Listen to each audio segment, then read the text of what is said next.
Okay, so since we have already started, Ishita, are you ready with your presentation or it's still opening? Ma'am, it's still opening. Okay, then actually we should have, what we can do is like we can do it later, okay, because we can start. Okay, ma'am. Okay, fine. So welcome all to, this is like a special workshop today on for the day for celebrating the day of Earth Day, which was actually 22nd April. And since we could, it was like in the middle of many exams, we thought we will postpone it and do it in a lot on a later date. And based on the availability of our today's speaker, Mr. Bhautik Agarwal, we thought we kind of arranged it today, which is on 27th. But this actually workshop especially has been organized, keeping in mind that it's very much coinciding close to the Earth Day. So let me introduce Mr. Agarwal. And I've already sent Mr. Agarwal our science club's profile.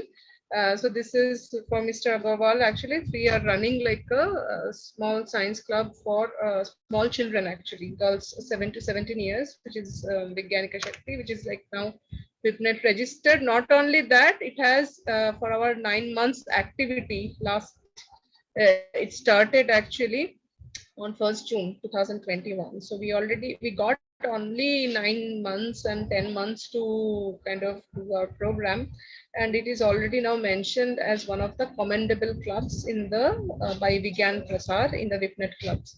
So we're really proud, and it was all possible because of our children who are really attentive, really good in presentation, really good in attending all the programs, and we are really fortunate to have all the speakers also, who always interacted with them very well. So keeping the level of the presenters, we are really now fortunate to have Bhautik with us. Bhautik is a third year BTech student of ISM Dhanbad. ISM is now IIT.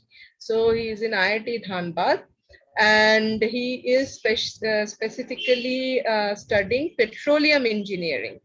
And so we will learn about it from Bhautik. I told him to make it very lucid, to keeping in mind the age group of our children.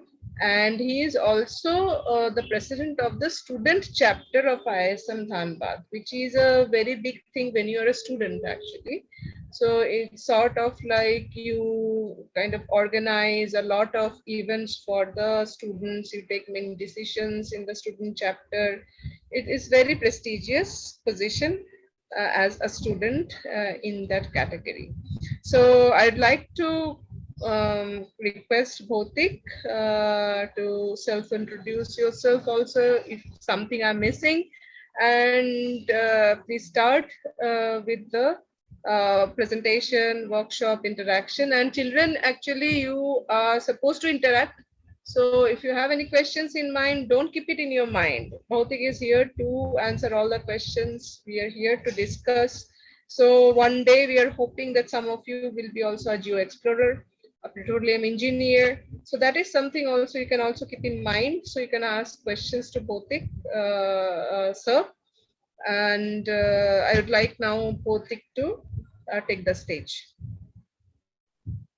Thank you so much, ma'am. Thank you for inviting me. I read from the website with the link was shared in the email. I really appreciate the cause. I appreciate all of your hard works which you are putting for the betterment of the students. And I am very privileged to be here today to interact with them all.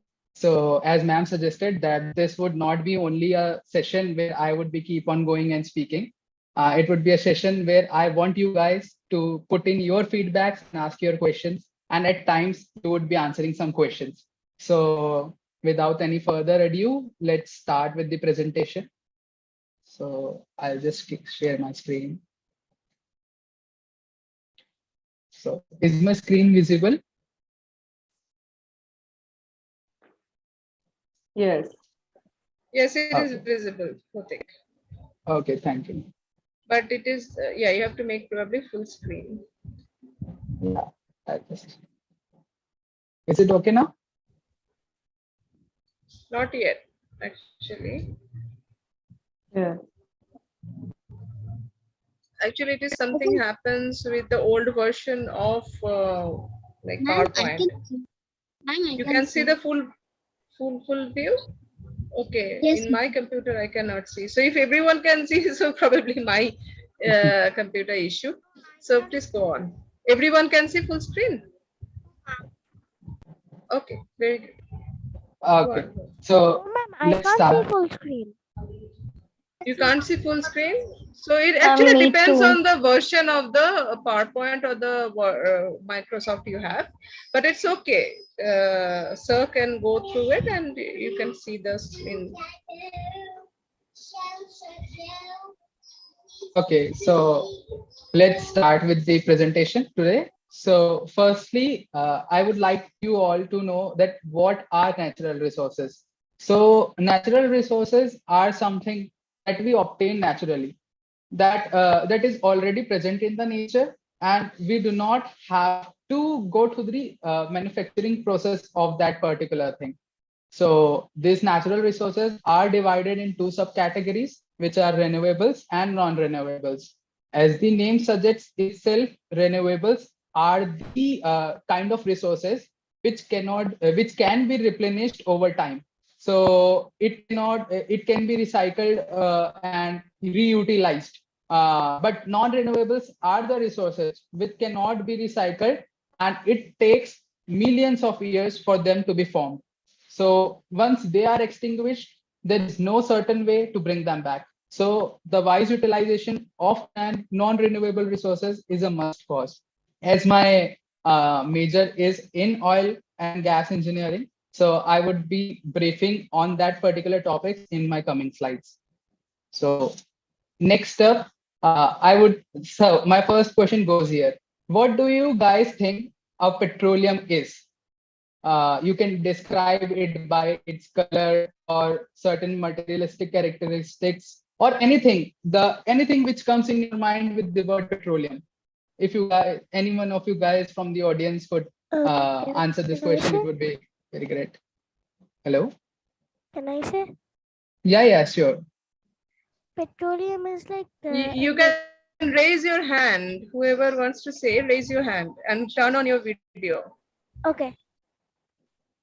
Petroleum is like a material that can be like liquid or solid that gives like energy or power to any mechanical thing. Okay, that's quite a good answer. So if anyone else want to go, give it a shot. Yeah, Hmm. Preeti?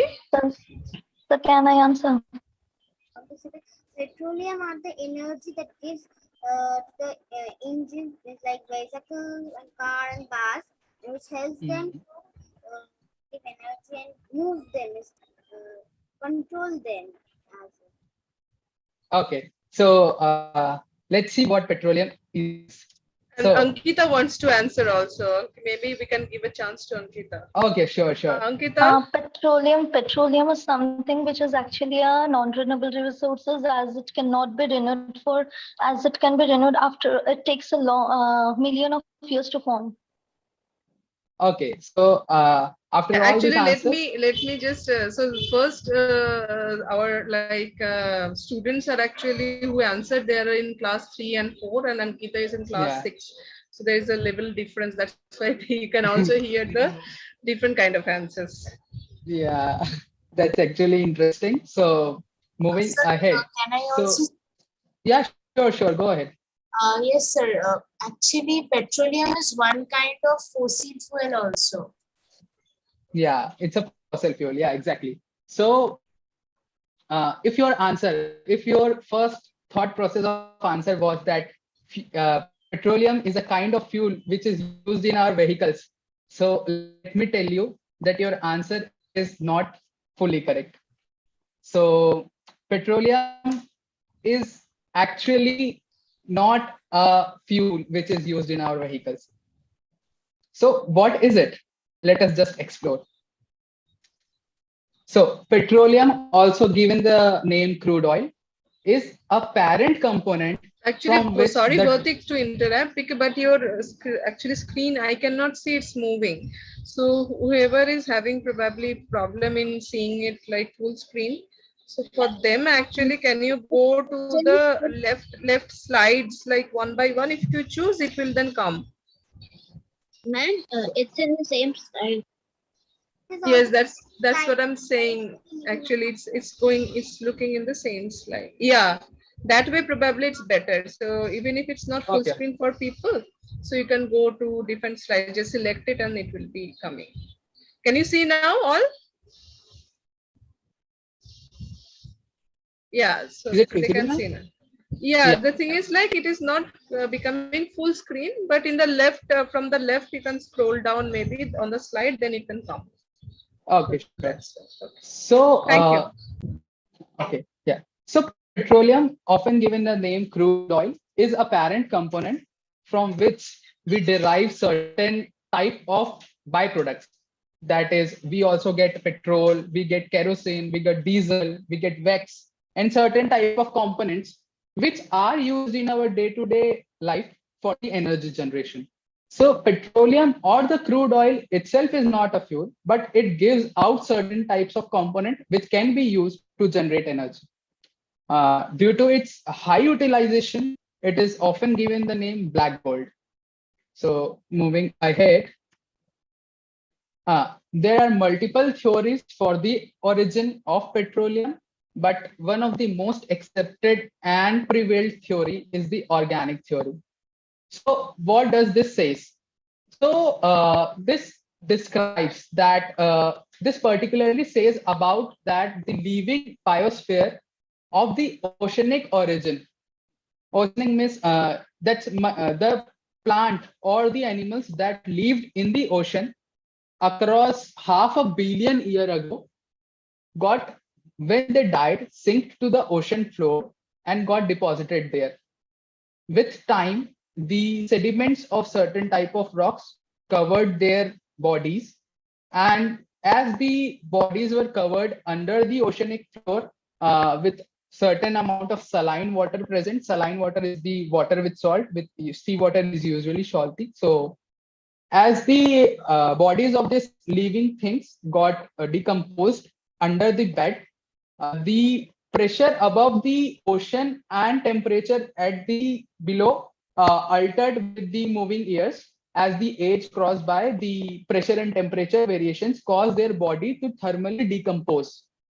This thermal decomposition led to the formation of petroleum or natural gas, which we see as in present day existence. This would be much more clear with a video example, which I have tried to put up in the next slide. So let me just show it if I can present it, if it would be present. Okay, options. Oh, sorry.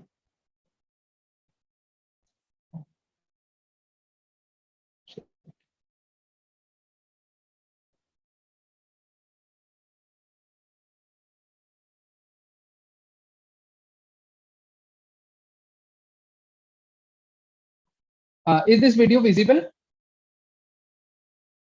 Yes. The Is video the is audio coming, but the audio is not. I cannot hear as of now. Maybe. okay? Sir hasn't shared sound. It is on black. No, he Yeah, has it's not black. started yet. Sir hasn't shared sound.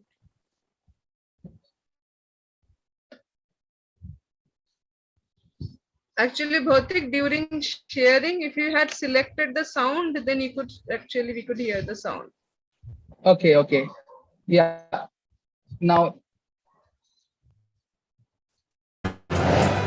is the sound audible now? Yes, it's coming now. Yes. Okay, okay. What drives our cars, buses, and planes? powers our electricity, and allows us to cook our food and heat our water. Most of today's energy needs are met by fossil fuels like coal, oil, and gas. These unique, high-energy fuels are non-renewable resources that took millions of years to form. About 2 billion years ago, marine organisms like algae and microscopic animals and plants died and settled on the ocean floor. Beneath other sediments in the ocean, and in the absence of oxygen, these fossils changed into a substance called kerogen. Under heat and pressure, kerogen gradually changes into oil or gas. The whole process usually takes at least 1 million years. At the molecular level, oil and gas are hydrocarbons made up of hydrogen and carbon atoms. The constant pressure and movement of the Earth's crust squeezes oil and gas through the pores or spaces within rocks. Some oil and gas reaches the Earth's surface and seeps out naturally into land or water. Often it is trapped beneath the surface by impermeable layers or rock structures, like faults and folds. Within the crust, oil or gas deposits build up and form reservoirs. Reservoirs are like vast sponges filled with oil and gas. They can be as large as a city. To find oil and gas deposits, geologists use a number of different survey techniques, including seismic surveys, gravitational surveys, and geological mapping. Seismic surveys use reflected sound waves to produce a 3D view of the Earth's interior. New technologies, such as four-dimensional projections and sophisticated graphic renderings of rock structures, are improving the way we find conventional oil and gas deposits. Energy resources that are currently difficult or expensive to extract are called unconventional oil and gas. In a world with limited energy resources, people are looking at more efficient ways of tapping into unconventional oil and gas, or at alternative and renewable sources of energy from biofuels or the sun. What do you think will be the energy sources of the future? So this was a small video from the VAST Association at Australia. So moving ahead, we have the extraction process. As we got to know that the oil and gas deposits are existent under the subsurface, so we need to bring them to the surface, right? For that, a hole is digged from the surface, or either from the, if the hole is digged from the surface, then we have surface facilities, like you can see in this figure as well. There is a rig mast structure, and a hole is digged from here up to the beneath the surface to reach the oil reservoir. But it is quite easy. Well, it is not easy actually, but quite easy compared to the thing what we do in the marine region. In the marine region, we need to have some floating platforms which are supported or may not be supported by the columns that reach towards the bed of the sea. The well actually starts from this platform and goes on to drill up to this seabed, and from the actual drilling process starts from the sea floor. The sea floor is drilled and the pipeline is reached to the actual oil deposit. This type of drilling is called offshore, and it's comparatively much more harder to perform. So these are the structures you can see for the land drilling and the offshore drilling. This usually composed of the living facilities for the engineers as well. So you get to leave certain days, say 15 or 16 days on the ocean bed to get the oil outside from the seabed. Now, next up we have, so this was the drilling process. Once you have the black colored crude oil you get it transported. If it is from the land, then you get it transported through pipelines, or if you have accumulated it from the bottom of the sea, you get it transported via drill ships. So these ships transport your crude oil to the port, from where this is taken to the refineries. In the refineries, this is distillated. So in simple words, distillation is the boiling of liquid depending upon their vapor pressure. Like some liquids boil off early, some liquids boil off later. So depending upon their vapor point, these are boiled. So at obviously at above level we will get gases, because if you normally boil the water, you will get gases which will be you will get steam which will rise above the water level, and below it there will be boiling water. So similarly form, we'll get petroleum gases at the upper level. Then going on downside, we get kerosene, diesel oils, lubricants. Lubricants are used in the paints. Kerosene, you can see in the rural areas, people still use kerosene for lighting lamps or wood or certain type of cow dung cakes. Gasoline is used in your vehicles, as someone suggested in the starting itself that this gasoline is nothing but petrol. And lubricants you can use in paints.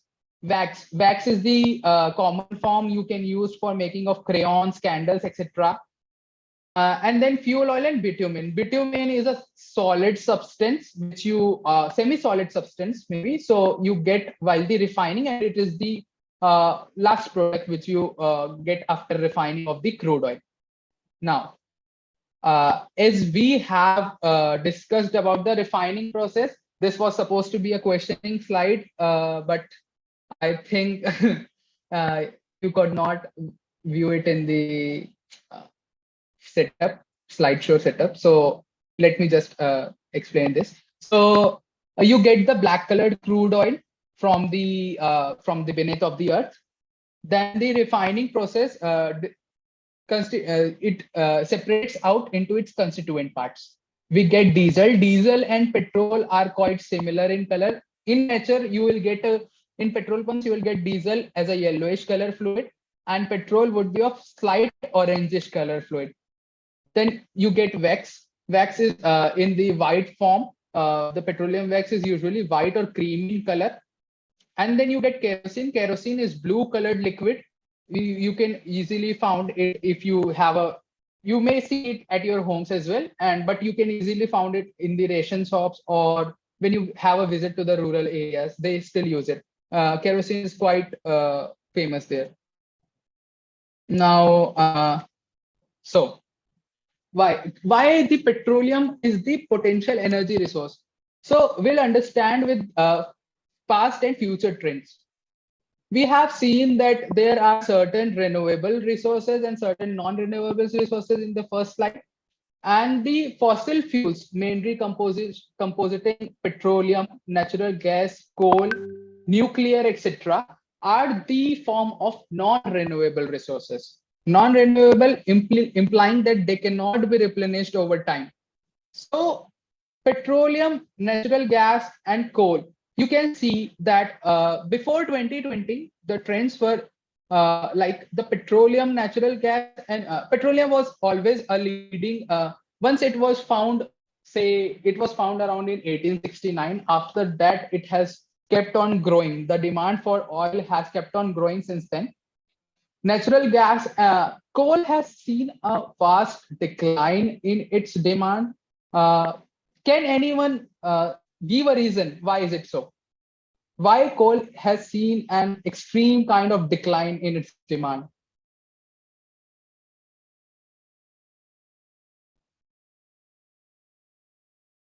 Am I audible? Hello?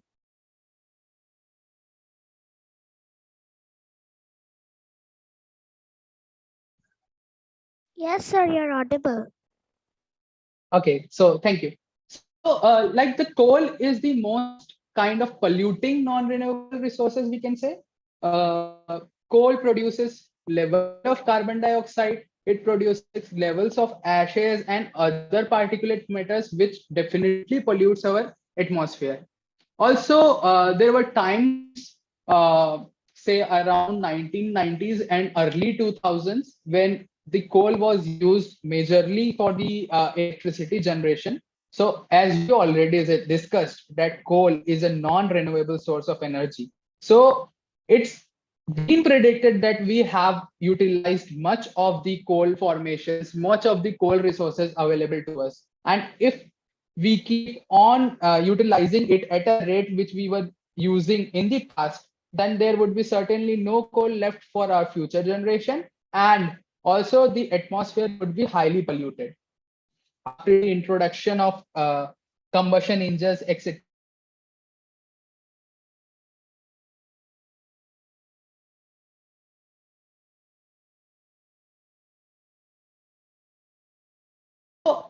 petroleum is kind of a potential energy resource as seen by history, and similarly projections say so.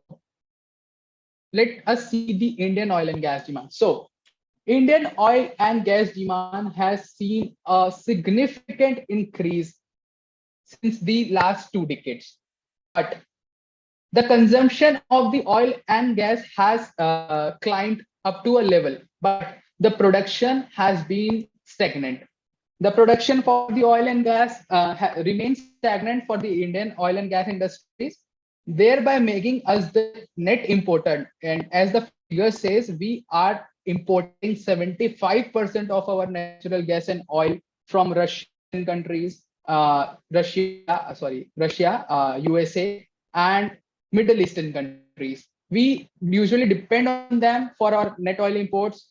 If you guys go through the news, you will be definitely reading a lot about geopolitics happening around oil and gas these days. Also, this is the data for 2015. As far as I remember, we are importing 82% of our oil at present. So this is not a quite a good figure, because we are paying a lot of money to them for our import. Next up, I would like to describe the impacts of the petroleum industry on the climate change. So first of all, as it is a fossil fuel, and all of the fossil fuel when combusted gives CO2. So this is why is it so? Why all of the fossil fuels, when they undergo combustion, they give CO2 as their output? This is because the fossil fuel are nothing but dead remains of organic matter. The plants and animals which died millions of years ago, they were converted into fossil fuel. So our basic constituent of any organic matter is hydrogen and carbon. So when carbon undergoes combustion, it gives out CO2. Hence, we get carbon dioxide emissions whenever we burn any kind of fossil fuel, whether be it petroleum, whether be it coal, whether be it natural gas or anything. So the CO2 emission, as we all know, that CO2 is not good for human beings, right? Is there anyone who like to inhale CO2? So No. like CO2 is not good for Earth. So it increases the CO2 emissions, and this in turn increases the carbon footprint. What is carbon footprint? Carbon footprint is nothing but the increased amount of carbon in the atmosphere. It can be in the form of methane, it can be in the form of carbon dioxide, etc. So this is a highly the combustion process of any type of byproduct from the petroleum crude gives out much of carbon dioxide to the atmosphere. Secondly, the carbon dioxide is a greenhouse gas. So people from maybe class 4, 5, 6 might be knowing what greenhouse effect is. So the people who are from below classes, I'll just explain in a layman term. Greenhouse gas is nothing but a gas which traps the heat. So there is some radiations coming from the sun which falls on our surface. Surface reflects the radiation back, but when these radiations are back traveled, they are caught by the gases in the atmosphere. So when these gases trap the radiated energy, radiation is nothing but another type of emission. So when this radiated energy is trapped by the gas molecules, the Earth's temperature rises. So what greenhouse gas do? Greenhouse gas keeps the surface warmer in the night. But if the amount of these gases increase to a level when the impact of the heat trapping increases, so they could eventually increase the Earth global average temperature. So this is CO2, CH4, all are these greenhouse gases, and these eventually leads on to the increased level of temperature across the world. So this is not good, because we all know that if the temperature would be increased, glaciers would start to melt and we all would be submerged. So the climate change is real, and it should not be, we should not have this amount of change in our atmosphere, but it's changing. So there's a small video again which we all could go to understand what are the impacts of greenhouse and how does it works. What is the greenhouse effect? Earth is a comfortable place for living things. It's just the right temperature for plants and animals, including humans, to thrive. Why is Earth so special? Well, one reason is the greenhouse effect. A greenhouse is a building with glass walls and a glass roof. The clear glass allows sunlight to shine into the greenhouse while also trapping the sun's heat inside. This is how a greenhouse keeps plants warm even at night and in the winter. The greenhouse effect keeps Earth warm in pretty much the same way. Earth isn't surrounded by glass, but it is surrounded by a jacket of gases called the atmosphere. In the daytime, the sun shines through the atmosphere, warming Earth's surface. After the sun goes down, Earth's surface cools. This releases heat back into the air, but some of that heat is trapped by the gases in the atmosphere. These heat-trapping gases are called greenhouse gases. Carbon dioxide, water vapor, and methane are all examples of greenhouse gases. Earth needs a balance of greenhouse gases to maintain just the right temperature for living things. But some human activities are changing Earth's natural greenhouse effect. For example, burning fossil fuels like coal and oil releases more carbon dioxide into our atmosphere. These extra greenhouse gases can cause the atmosphere to trap more and more heat, leading to a warmer Earth. NASA satellite. So as we saw that the releasing of more and more greenhouse gases can cause the global temperature to rise up to a certain level, which would not be like good for our Earth. So another problem. Sorry to interrupt. Preeti, you have any question? Yes, sir. I want to say Yeah. there was a video. There was the methane. What is methane? Sorry. In the Methane is another type of gas. Methane is it has a chemical formula CH4. So it's a gas which is released when a hydrocarbon is burned. You'll study in further classes that what are carbon chains. So carbon chains are when you have one carbon in a hydrocarbon chain, it is called methane. When you have two carbons, it is called ethane. When you have three carbons, it is called propane. It is Greek nomenclature. It is given according to the carbon number. It is a gas, usually carbon 1, that is methane, and carbon 2, that is ethane, and carbon 3, that is propane, exists in a gaseous form. So when you burn the fossil fuels, or either when you extract it, even when you extract those, you get this methane. So this is what methane is. Hope I cleared you down. Yeah. So next up, the another kind of damage what we see from the oil transportation is oil spills. Oil spills is the unwanted leakage of oil or the complete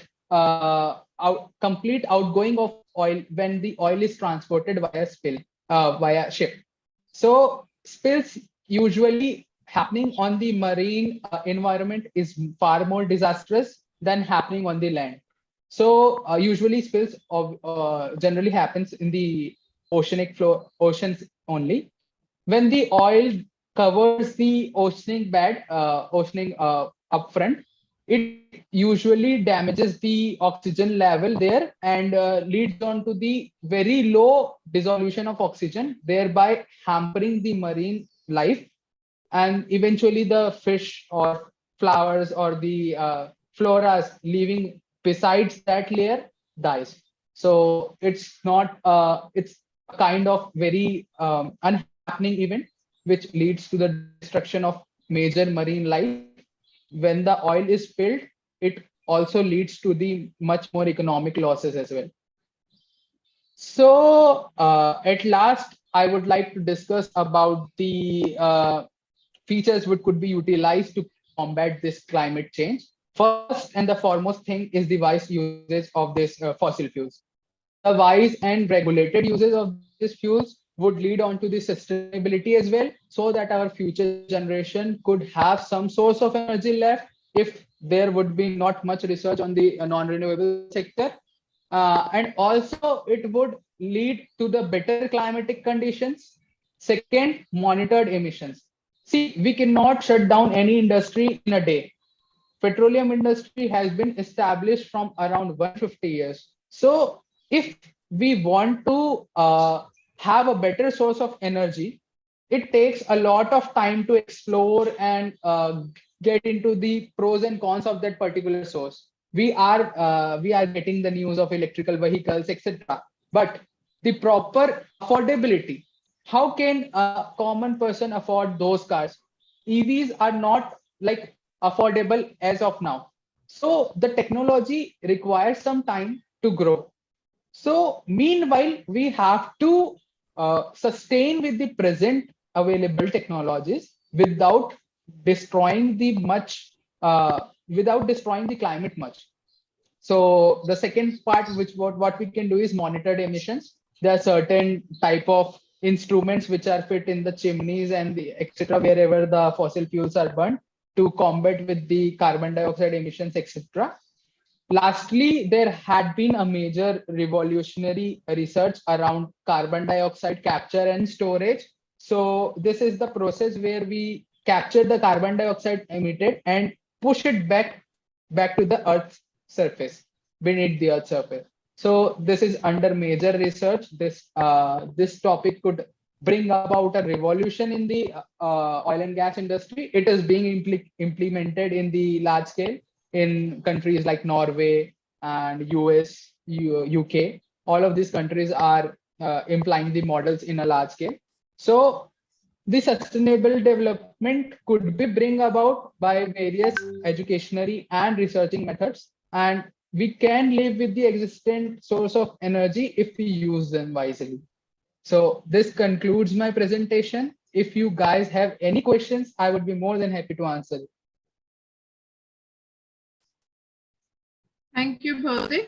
So children, do you have any Thanks. questions from sir's presentation? Did you understand everything? Like what is petroleum, how you can take that out from Earth's interior, and why it could be dangerous to use petroleum without any like recklessly or something like that? So any question do you have? Like Preeti's actually question was very good. Like, what is methane gas? Because if you don't know about what is methane gas, whenever we take out coal, also How can a methane gas greenhouse comes out. affect the how can Yes. a greenhouse affect the global temperature? Hello. One, Sorry, can you repeat? one more time, Madrija. Sorry, it was not How very can clear. a greenhouse affect the global temperature? See, the greenhouse gas has a property, has an inbuilt property to trap heat. You see, there is a property. This is a basic property of greenhouse gas. It traps heat. So when it traps heat, it's present in our atmosphere. It gets heated. So basically, our atmosphere is getting heated, right? So that's why our global temperature is being rise. Okay, sir. Yeah. So let's say if we in the air, what do we have? We know what in air, what do we have?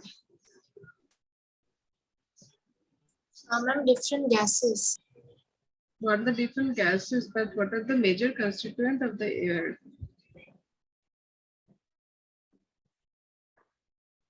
Ma'am, water vapor, dust particles, oxygen, carbon dioxide. Oxygen, carbon dioxide, but that carbon dioxide is released by different human activity mainly, or the animal activities and plant activities. But what petroleum is doing is increasing more and more carbon dioxide in there and lessening the oxygen content. So if you have more carbon dioxide now, so the balance between the oxygen and the carbon dioxide and the nitrogen is there is getting disbalanced. And that is the reason why the carbon dioxide has a lot of heat content. Means it can trap a lot of heat. It will not release the heat from the atmosphere. So naturally, the Earth atmosphere temperature will go more, and that is what is happening in the greenhouse effect actually. And there are many evidences of the greenhouse effect, which is like it is melting the ice sheet in the Antarctic and the glaciers. And if it melts the ice sheet, what will happen? It will be more water. When ice melts, what it becomes? Water. Then the water will be added to the sea. Then the sea water will increase, and if the sea waters increase, it's the same. If you have a same bowl, and if you're filling it up with more and more water, it will spill. But here it doesn't spill, it will just rises more and more. So eventually it will go to the land, it will fill up the lands also. So we will have flooding, and the water level will rise, and there are so many different other effects actually of the greenhouse. So anyone knows about the greenhouse effects? Like what are the different effects it can have other than the sea level rise? Sea level rise is one factor actually for the greenhouse. So it traps heat, it will melt ice, the sea level will rise. And anything else? So when the sea level rises, that is one thing. Another thing is like with the greenhouse effect, the temperature is increasing more and more. So what will happen at that increases? So we will having, let's say we are having more warm summer, not only warm, hotter summer. That is also something related to long-term climate change that we are thinking that every year the temperature of the summer is increasing a little bit more. So this will continue more and more, maybe. And the winters then will be in the opposite, will be maybe more freezing. So the temperature difference will be more. So if the temperature difference becomes more, then what will happen? It will be like very much, it will be a lot of problem. The summer months will be too hot, colder months will be too cold. Then it will be problem for all of us. Right. So the living organisms will have problem in sleeping, problem in living life, and our agriculture means the crops will be destroyed with a lot of heat, lot of cold. So these are all side effects of greenhouse. So and petroleum, as Bhautik sir said, that petroleum actually burning petroleum is not a problem, but burning it without any proper technology is probably a problem. If you burn it all off, then what will happen? Then maybe after 100 years it will be all gone. So that we have to think about. So any question you don't have from Bhautik sir? Anything else you want to ask? This is something which is very much related to the climate change and climate and earth. So, and it's a very big topic. I mean, we can discuss so many things. Even if you have anything else to ask about, I'm now studying petroleum engineering. So if you want to ask like what in petroleum engineers do, that might be also a question you can ask. It's not only from the presentation. So no one wants to. So you want to know what a petroleum? Maybe Bhotik can give an introduction, like what petroleum engineers do, actually. Yeah, So they will learn from you. yeah, sure. So the petroleum engineering is basically divided in three subcategories.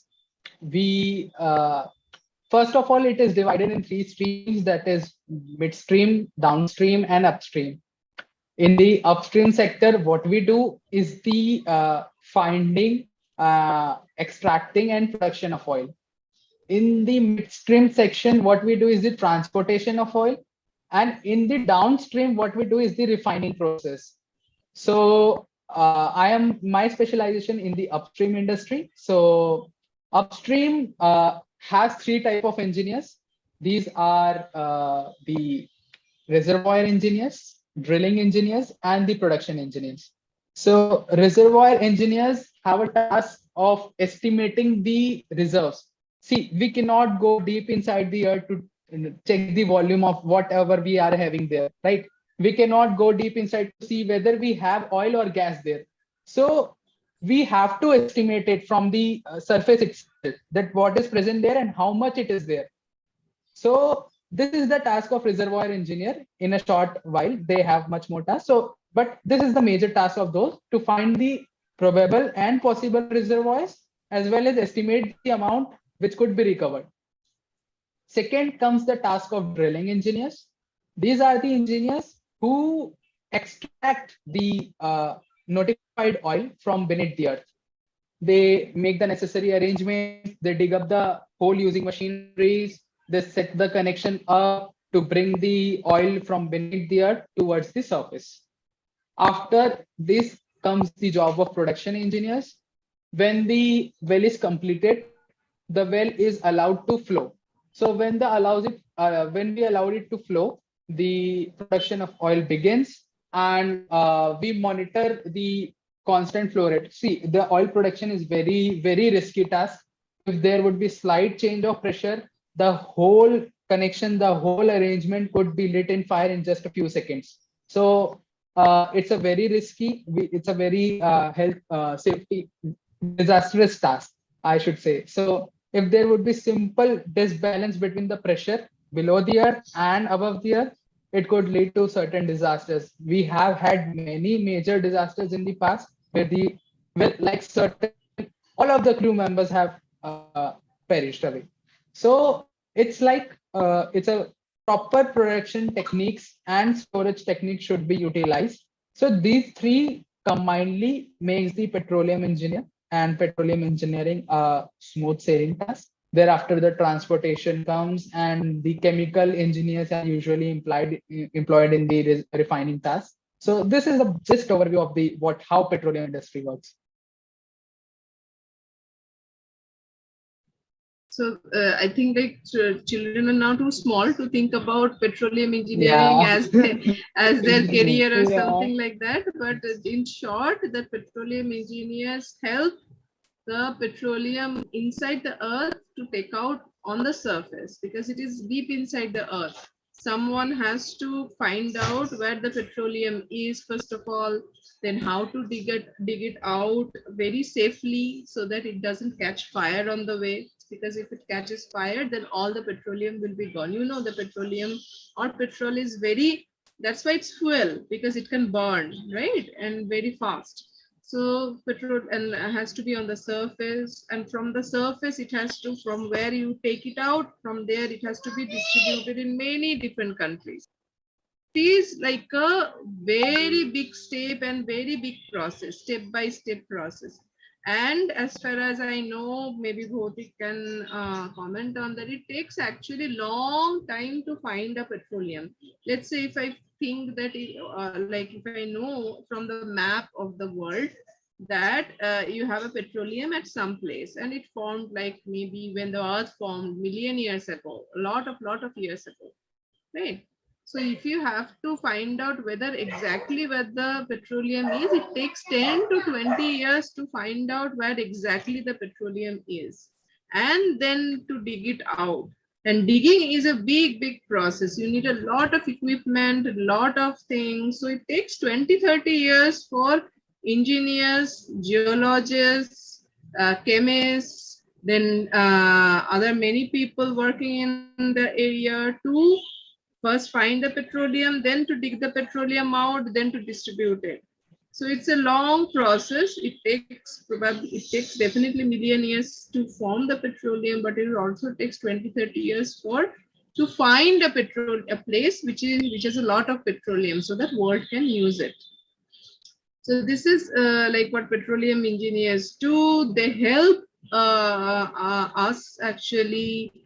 What we get in the end is what we use in the car, we are using in the machine, we are using in the industries, in different places, right? But what we get is something what you get from the underground, then process it, then refine it, then it comes to us. It takes a lot of steps. So that what Bhautik sir is doing or studying, that how to take it out from the underground and to find out where actually the petroleum reserve is so that we can use it in future. So that's is a very tough job. Of course, it needs a lot of study to do. And after Bhautik, you have done your, this is a bachelor's degree, right? So after 12, you got into it, or? Yeah. So you have to pass out your school, high school, and then one is interested in doing petroleum engineering or any kind of geological engineering or geology, then have to go into the subject, then study the subject and be a petroleum engineer, what Bhautik sir is right now. And in maybe one more year, you will be a petroleum engineer. So in one more year, Bhautik sir will go to different places to find out the petroleum reserve.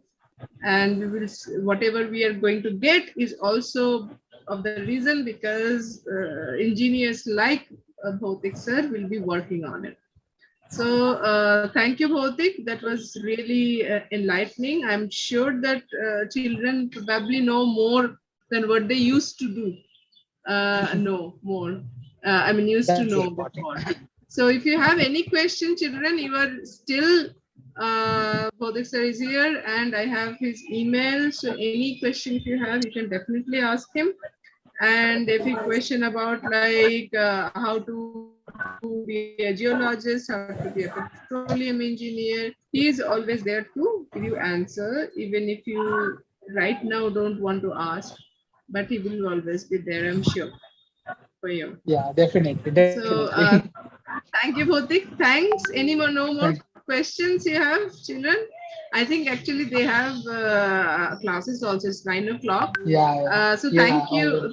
And also they have to wrap up because tomorrow is their class. And thank you, Bhautik. Thanks once again, and best of luck with your degree, with your journey to be a petroleum engineer in future. Thank you so much, ma'am. Thank you for inviting. It was really a very nice interacting with these all people. Thank you so much. Yes. Thanks. Mostly have no questions. Yes, Adrija. I mostly don't have any questions because I have written down. You have what? I have written down everything. Oh, you have written down. Okay. That is good. She's taking notes. You know, that shows our interest actually. So that's actually all our children are, they're very much interested in many things. So unless they know about it, they're exposed to it, they don't know like all these things. I mean, you hardly meet a petroleum engineer to come and talk to them. So that is a good opportunity for them also to know about these things. So thank you, Bhautik, once again. And I would now, because we have to also wrap up, and Ishita, you are ready with your presentation. Ishita, actually, when I posted in the group that someone is talking about geology, I mean, his background is geology. She wanted to present about the subject. You are in class 6, right? No, ma'am, class 8. Class 8, okay. Sorry. I'm kind of putting it up. So into 4 more years, actually, we'll be out of the school. So this is actually good opportunity for a career wise also. They are open to most of the subjects, most of the things that they didn't know probably before. So Ishita, you would like to, you're ready with your presentation? Yes, ma'am. Okay, so she wanted to actually present on geology. So that is something actually a subject we don't really know much about when we are in school. So that is also I wanted to expose them to. So thank Yeah, you both. If you can stop your screen sharing, maybe yeah, Ishita sure. will. Okay, stop share. Yeah, Thank you. So Ishita, you can share your screen. Yes, ma'am.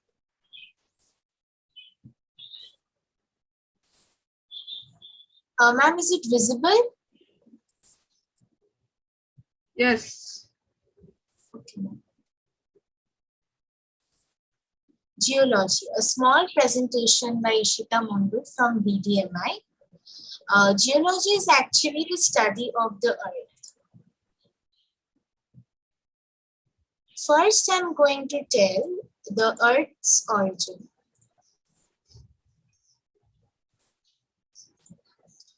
Earth, along with the other planets, is believed to have been born 4.5 billion years ago as a solidified cloud of dust and gases left over from the creation of the sun. For perhaps 500 million years, the interior of Earth stayed solid and relatively cool, perhaps 2000 F. The main ingredients, according to the best available evidence, were iron and silicates, with small amounts of other elements, some of them radioactive. What is Earth and what is it made by?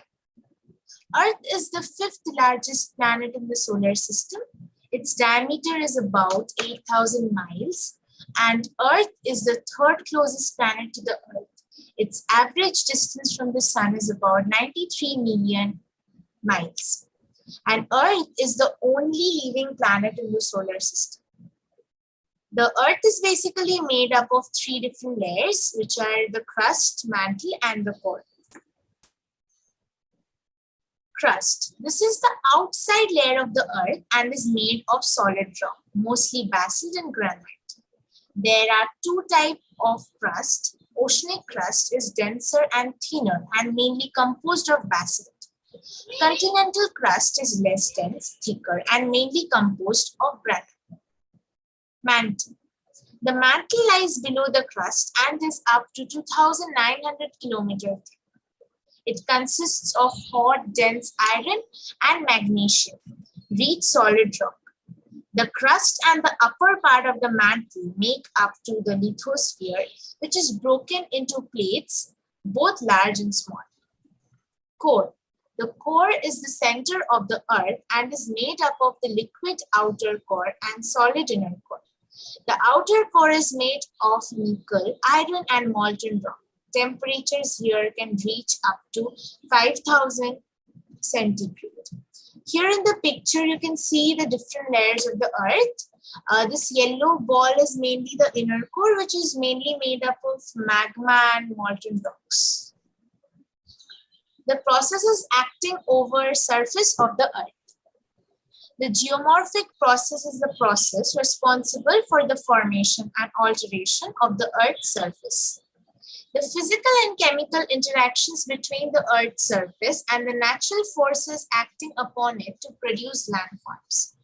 The processes are determined by such natural environmental variables as geology, climate, vegetation, and base level, to say nothing of human interference. There are 2 types of geomorphic process, endogenic process and exogenic force. Thank you for watching the presentation. Thank you, Ishita. That actually gave a good introduction about the Earth. So, as you mentioned, and now you can relate to Bhautik sir's like presentation, that like this, we get actually the petroleum from the Earth's crust. We don't go to the mantle. Why? Because petroleum is lighter and it will be on the crust. Not only that, because if you when you go to the mantle, it's very hot. As you're going deeper down, it's a magma coming out, and petroleum cannot really stay at a very high temperature, right?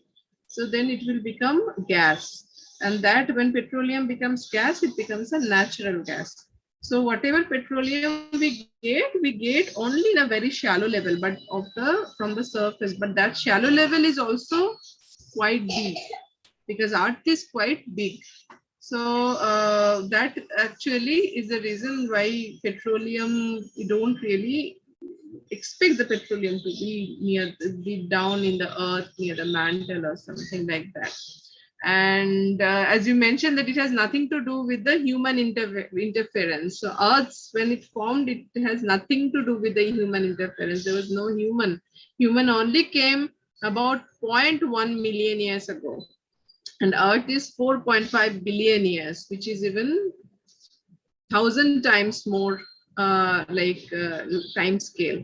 So only like when human came, started to dig out the things, and now right now we kind of replenishing or kind using up all the things that Earth made billion years ago. So that actually is a problem for the crisis of the climate. So that was very nice introduction of the earth. And of course the geology is a subject that actually studies the not only exterior but the interior of the earth, how earth formed and so on. So you need a study of geology to be also like a good like engineer, like petroleum engineering also gives a good study of the geology. You have to study geology also. So after 12th, after passing the 12th exam, one can go and can take like physics, like chemistry, they can study geology.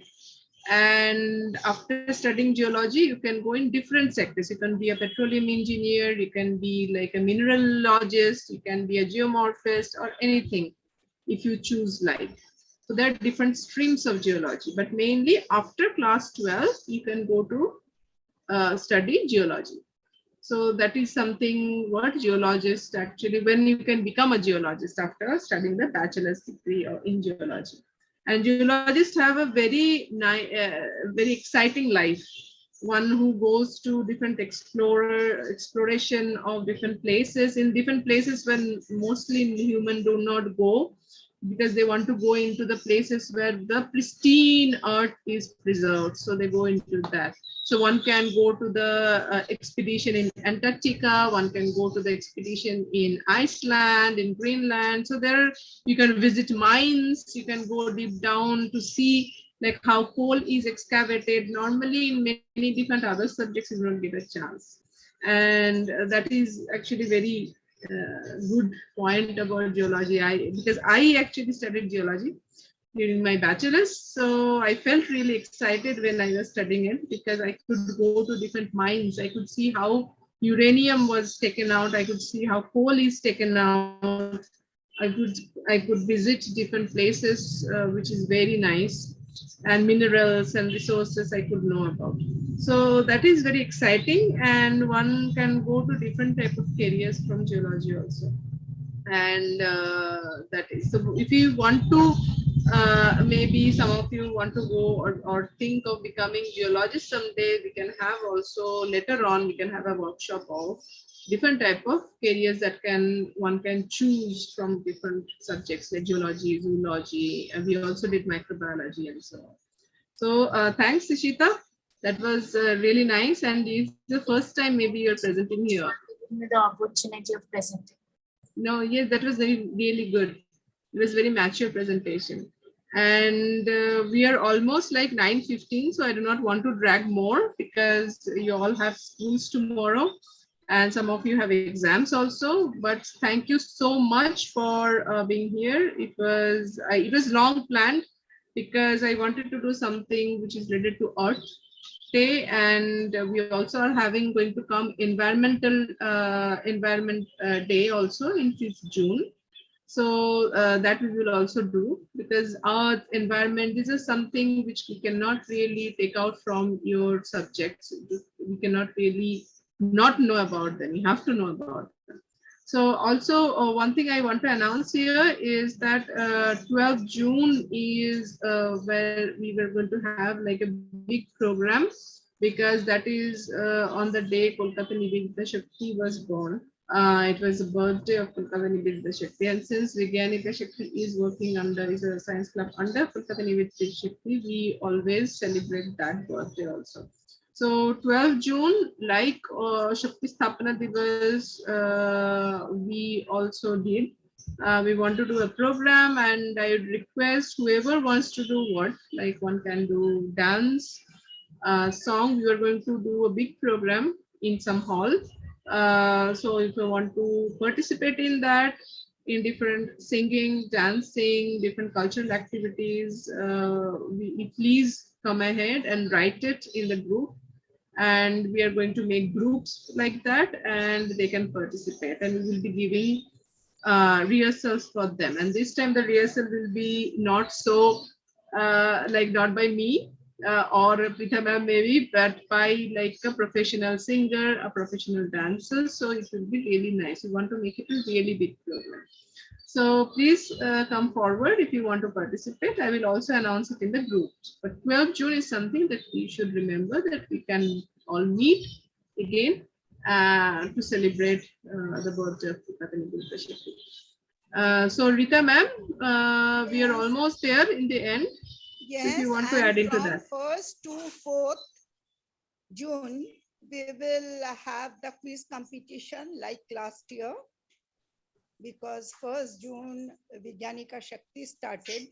Yes. For that, we will do the same quiz competition for the children. Yes, that will be Vigyanika Shakti's first birthday. So we have to celebrate that. Yes. So, and we will be inducting more students for as a member in the science club from that quiz activity, from which activity you all joined here. So, Adrija, actually, you want to show something. You're showing something for a long time. You also raised hand. Sorry, I didn't notice that. You want to show something? You want to say something? No. No?